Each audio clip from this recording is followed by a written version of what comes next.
Welcome back to the deep dive. We always aim to sift through a whole lot of information, find that core insight, and basically give you the shortcut to really understanding a topic. And today, we're diving into a really famous, maybe infamous passage in Scripture. It's Joshua commanding the sun and the moon to just stop, stand still, right over Gibeon in the valley of Ajalon. It's one of those moments, that often becomes this huge test case for literal belief. Did it really happen? Yeah, the usual way of reading it kind of forces you into a corner, doesn't it? Like either the laws of physics paused or the text isn't quite right. But the material we looked at, especially this really insightful lecture from the Kenosis YouTube channel, it suggests that's maybe the wrong way to frame it entirely. It argues that asking if the sun stopped, well, it actually misses the whole point. Right, it's a distraction in a way. Exactly. So instead, this lecturer, they shift the focus inward, onto Joshua himself. What was going on inside him? What was this profound, maybe agonizing internal state? The source calls it Simjong. Sabenjuk, yeah, like the inner disposition of the heart. Right, what drove him to make such a, frankly, desperate plea to the cosmos. So this deep dive, it's really about uncovering that human message beneath the astrophysics debate. That's precisely our mission today. We're setting aside the whole did it happen literally debate, for now anyway. We're focusing squarely on this specific academic perspective. The aim is to explore what the speaker sees as this deep human anguish, this core motivation that's kind of hidden under the surface of such a dramatic, almost unbelievable story. It makes sense. Because trying to read these ancient texts purely literally can get you stuck fast. It really can, especially with texts that started as oral traditions way before they were written down. You have to step back, consider the culture, the worldview back then, the cosmology they operated with, and maybe most importantly, ask why the storytellers framed it this way. Why this incredible world-stopping imagery? For this lecturer, the physical miracle itself isn't the main event. The message about human conviction, that's what they wanted to preserve. Okay, I like that framing. It immediately makes it more accessible, I think. Because, let's be honest, that literal image, the sun just hanging in the sky for a whole day, it's a huge stumbling block for a lot of people today. Oh, absolutely. It seems to contradict everything we understand about, well, how planets work.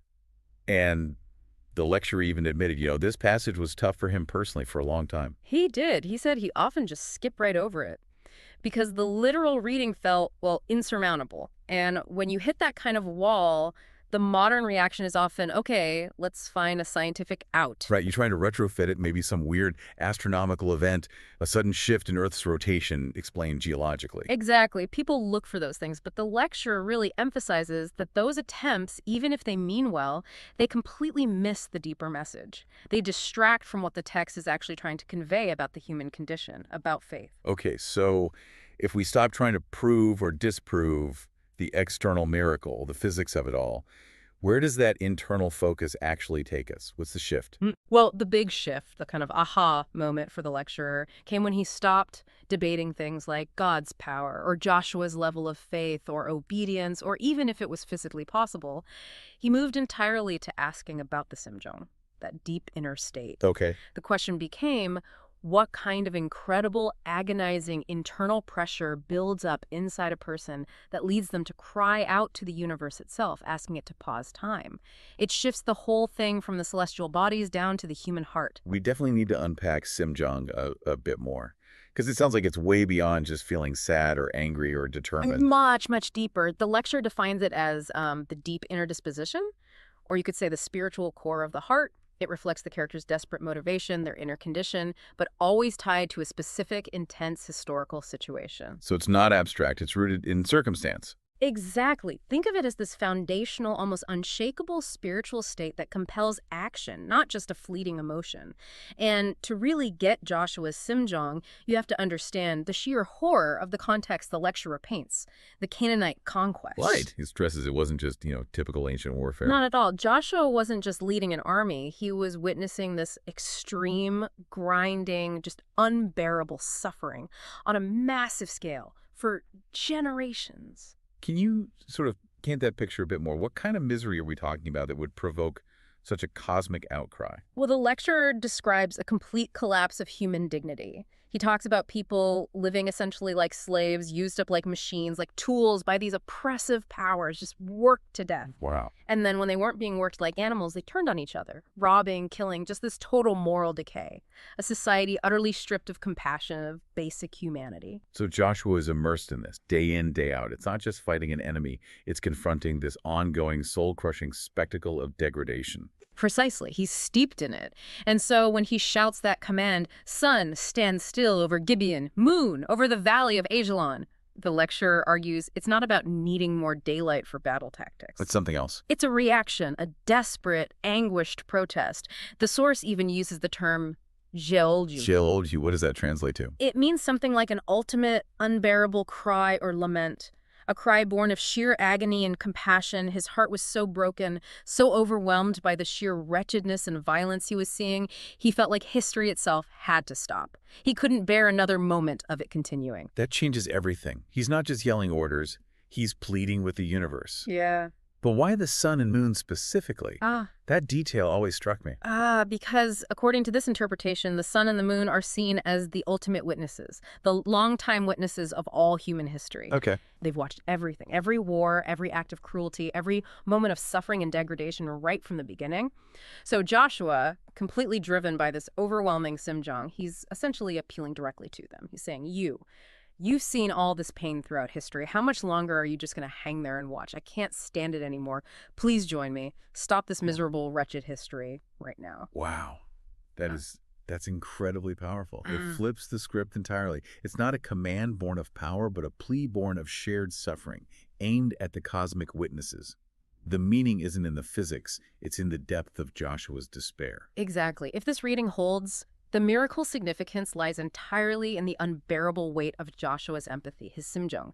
It forces us to consider, what does suffering look like when it becomes so immense it cries out to the universe? The claim is that if a human heart breaks that completely over the degradation of others, maybe the cosmos should register it somehow. That's the heart of this reinterpretation. Okay, so this perspective, focusing on the internal state, the Simjong, it makes the story much richer, much more dimensional.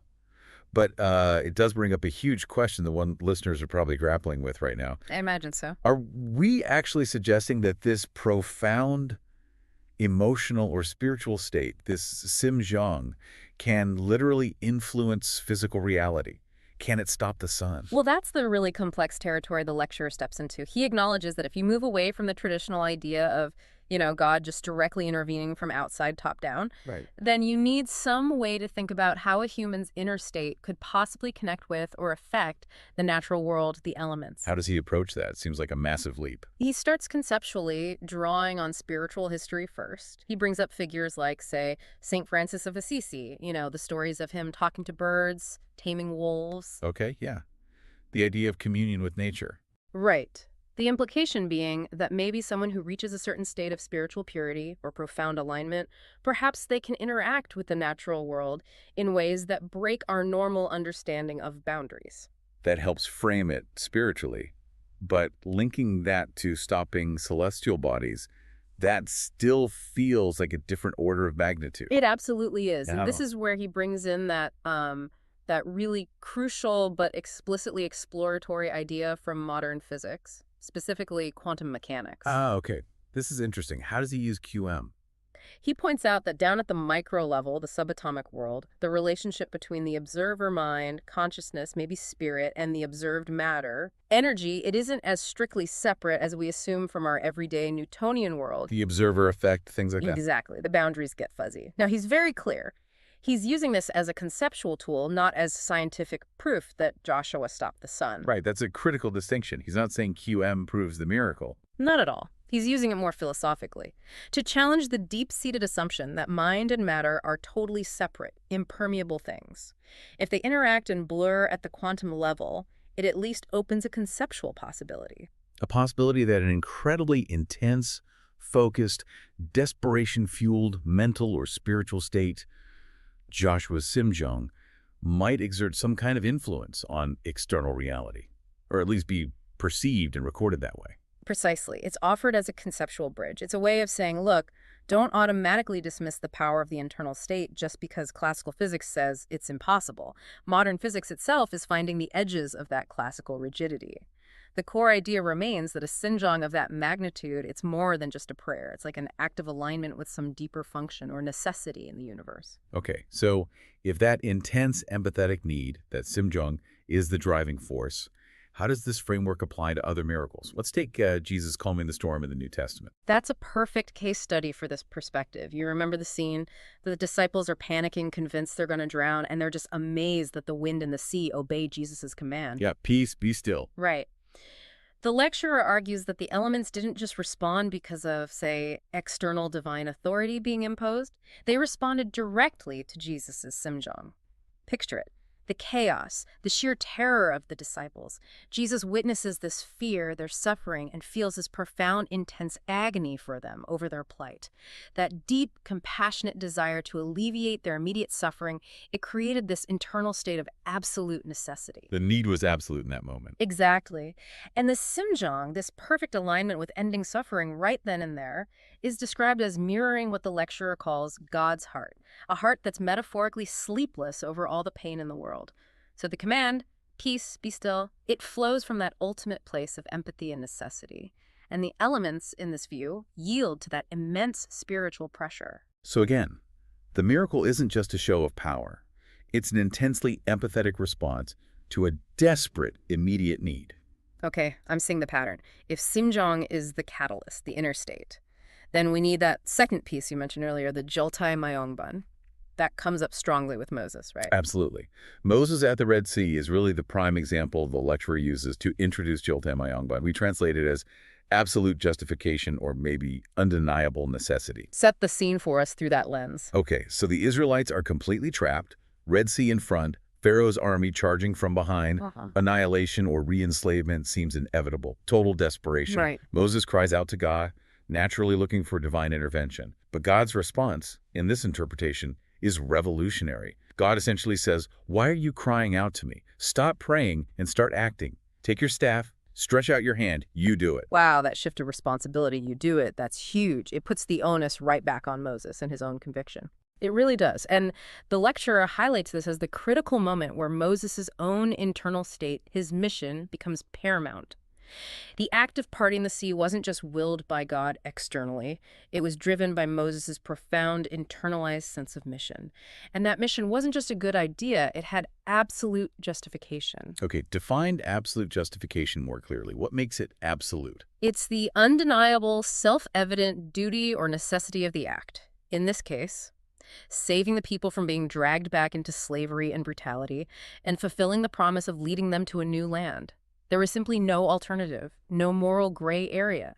It had to be done for their survival and destiny. It's an objective necessity born directly from the people's suffering and potential future. So the sheer, unavoidable necessity of the cause is the engine. The miracle happens because the Joltai Mayongban was so crystal clear, so undeniable, that it allowed Moses' will, which was now perfectly aligned with this divine mandate, to manifest the physical result. Exactly. The power doesn't just zap down from heaven, it flows through Moses, but only because he has fully grasped and embodied that absolute justification. It's conditional on his internal state aligning with the external necessity. And this applies to the rock in the wilderness too, getting water. Yes, the lecturer uses the same logic there. It's less about the geological properties of the rock and more about the critical internal factors driving Moses.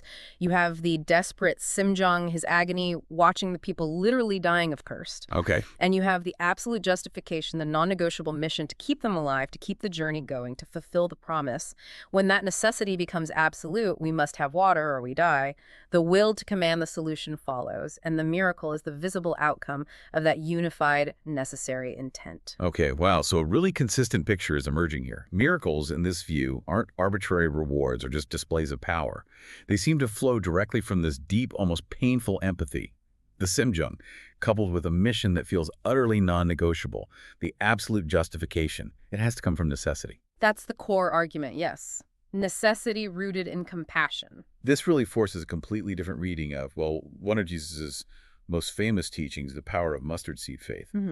If we apply this framework, how does it change our understanding of telling a mountain to move? It shifts everything. If you overlay Simjong and Jiltai Myungbun onto that teaching, faith stops being about just personal internal belief and becomes about radical world-changing action. Remember the context. This teaching comes right after Jesus curses the fig tree for having no fruit. Right, and the disciples are baffled when it actually withers. Exactly. And then Jesus talks about faith like a mustard seed moving mountains. The lecturer argues pretty strongly that the mountain here isn't metaphorical for your personal problems, your doubts, or emotional struggles. What is it then? It represents the massive, seemingly immovable systemic problems in the world. Things like deep-rooted structural injustice, perpetual war, endemic starvation, crushing poverty. These are the colossal forces that human systems create and sustain. That's the mountain we're being told faith can move. Okay, that's a big claim. But let's rewind to the fig tree for a second, because the lecturer apparently zooms in on that detail from Mark's gospel. Mark adds that strange line. It was not the season for figs. Yes. That detail is crucial and often confusing or glossed over. Why does it matter? If it wasn't fig season, why would Jesus expect fruit? Seems irrational. Well, traditional takes might say Jesus was showing power arbitrarily or maybe symbolizing Israel's lack of spiritual fruit or hypocrisy, but the lecturer sees it as the absolute key to understanding the whole lesson. He argues Jesus wasn't being irrational or petty. He was intentionally using that out-of-season detail to set up a powerful metaphor about urgency. A metaphor. How? The analogy goes like this. The world is full of urgent, desperate needs that are fundamentally non-seasonal. Think about catastrophic famine or human trafficking or a sudden outbreak of war. These crises don't wait for the right season or convenient timing. They demand an immediate response, regardless of whether we feel ready or have the resources lined up. Ah, I see. So the fig tree represents the community, maybe the disciples or the religious community at large. And the lack of fruit, even out of season, symbolizes a failure to respond to the world's urgent, non-negotiable suffering. Precisely that. Jesus is essentially saying, look, there are people starving now. There is injustice happening right now. Don't tell me it's not the right time to fix this huge social problem. Don't say we lack the political clout or we don't have the funds. Or it's just impossible to change the system. Wow. The demand for non-seasonal fruit is a direct, urgent command to address the world's most desperate issues immediately. It's like a final instruction to his followers.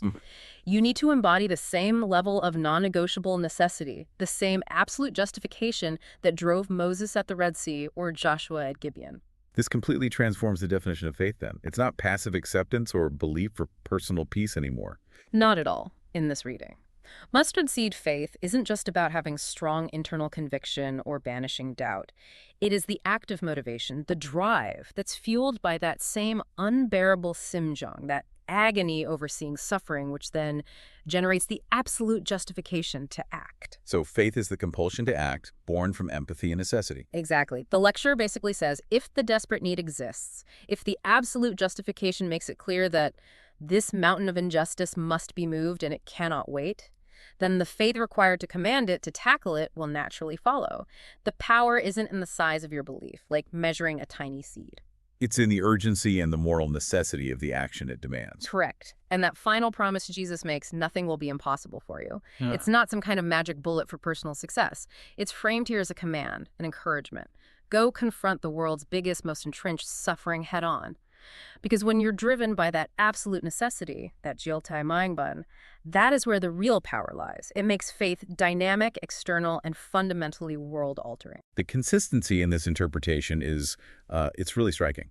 True faith, as defined through Joshua, Moses, and Jesus here, it demands this active, sometimes uncomfortable engagement with the suffering outside ourselves. Yes, it's profoundly outward-facing. And if faith really is about sinjong leading to absolute justification, then this interpretation naturally poses a pretty significant challenge, maybe even a critique of how faith is often practiced today. It absolutely does. The lecturer doesn't shy away from that. He levels a fairly pointed criticism at what he sees as a common tendency in modern religious life, which is the tendency to focus primarily on personal comfort or private spirituality, maybe hobbies, or getting really focused on financial security, planning for retirement. Often, he argues, at the expense of actively engaging with major global suffering. So a kind of inward turn, away from the mountains. Exactly. He frames it as a retreat. potentially an intentional avoidance of the world's deep misery. And he argues this fundamentally betrays the very principle behind Joshua's cry or Jesus' command to move mountains.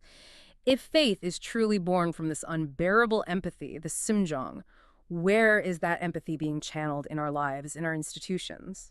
This connects directly to something the source called the retirement paradox, right?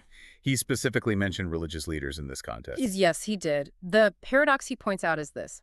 If religious leaders spend their entire careers teaching about divine mission, about necessity, about responding to God's call, Okay. then logically, when they retire, they are finally free from the day-to-day administrative burdens, the institutional politics, the fundraising. They should theoretically be more liberated, not less, to pursue missions driven purely by absolute justification. Instead of seeing retirement as the end goal, see it as the starting line for focused action. Precisely. Instead of just retiring to, passive enjoyment or focusing solely on personal well-being, they should, in theory, be leveraging their accumulated wisdom, their platform, their freedom to tackle one of those huge mountain-like global problems. Like dedicating their later years entirely to ending hunger in a specific region, or working to prevent a particular kind of conflict, or addressing a major humanitarian crisis. Exactly. With the same kind of urgency that drove Joshua to cry out to the sun.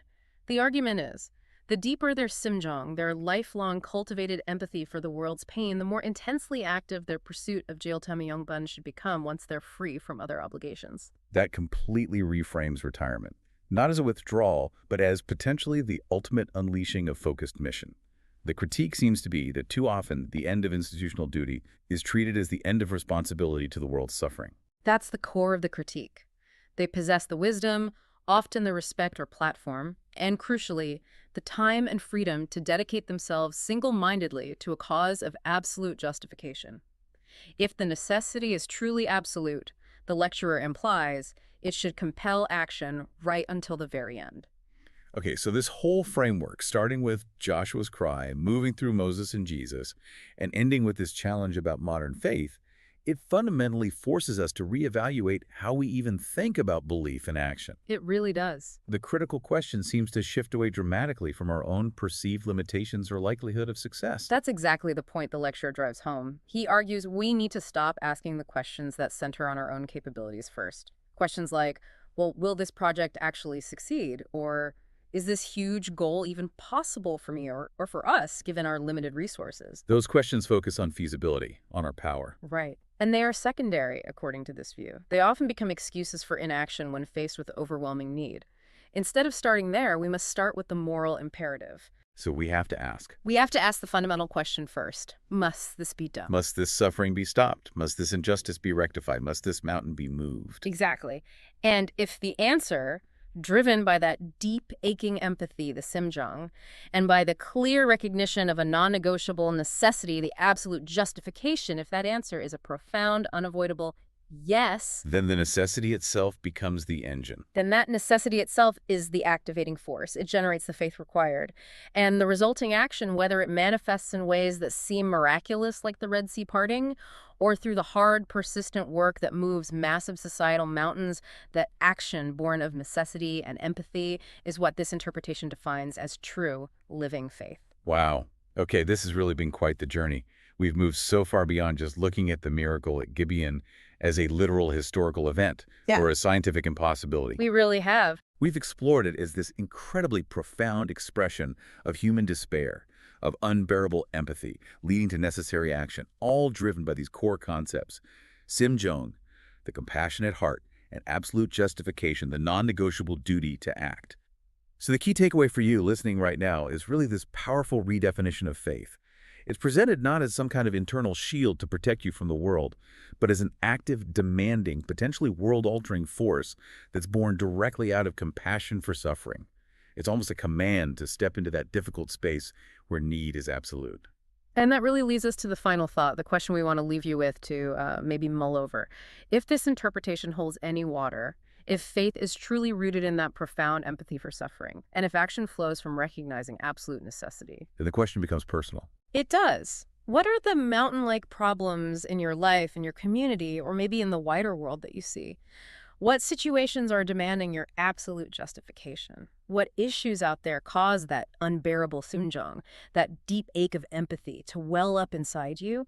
What makes you feel like you almost have to cry out like Joshua did and demand a stop to the pain and then take action? Identifying that internal compulsion, that specific target. That, according to this perspective, is the real starting point. That's where the exploration begins. And maybe, just maybe, that's where real change starts too.